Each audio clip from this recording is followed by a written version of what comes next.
So Red Notice is the latest action movie to come to Netflix and it has a star-studded cast. So we have Gal Gadot, but instead of playing Wonder Woman, she's actually more of like a Catwoman figure in this movie. Basically, she plays this art thief who is known as being the best in the world. And we have Ryan Reynolds basically playing Ryan Reynolds. We have The Rock basically playing The Rock, and you know what? The Reynolds and The Rock are two of my favourite actors in Hollywood, so you know what? I have no problem with them basically playing themselves in every movie. So Netflix paid $200 million for this.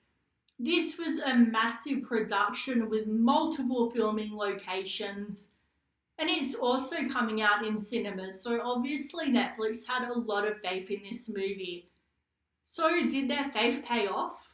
So in my opinion, yes, I definitely did think it paid off. I really enjoyed this movie. So basically in this universe, a red notice is basically an arrest warrant for the most high profile, most wanted criminals in the world, including Gal Gadot's character, who, like I said earlier, is known as the best art thief in the world. And then Ryan Reynolds' character, he's known as sort of like being the competition, the second best art thief in the world. And then we have The Rock's character, who is a cop who gets caught up in it all. And basically he gets falsely accused of being a thief as well, and he's thrown into the mix and he has to work with Ryan Reynolds' character to get himself out of the situation that he's in. Just like always, I think Gal Gadot just brings so much class and elegance to every single role that she's in. And Ryan Reynolds is just hilarious in this, like always. He just is such a funny guy. And the whole buddy cop chemistry that he has with The Rock is just hilarious and really fun to watch. So there was definitely a strong Indiana Jones vibe in this. There was the whole Nazi treasure going through a jungle heist sort of theme that I loved. When I was a kid, I wanted to be Indiana Jones when I grew up. I wanted to be an archaeologist, but then I realized that there was probably a lot of spiders and bugs involved, so that idea went out the window. But anyway, I really enjoyed watching this movie and I loved the whole theme of the hidden treasure, and all the different filming locations were beautiful.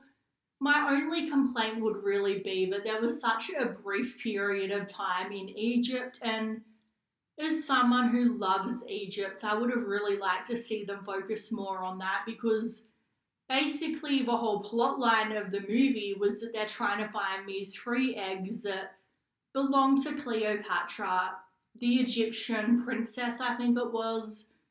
So these 3 ancient eggs are Egyptian, and it just would have made sense for them to focus a bit more on Egypt. And so the twist ending was one that I definitely did not see coming. So basically, The Rock, spoiler alert, was actually a thief all along. So he wasn't just being set up falsely accused of being a thief. He really was a thief.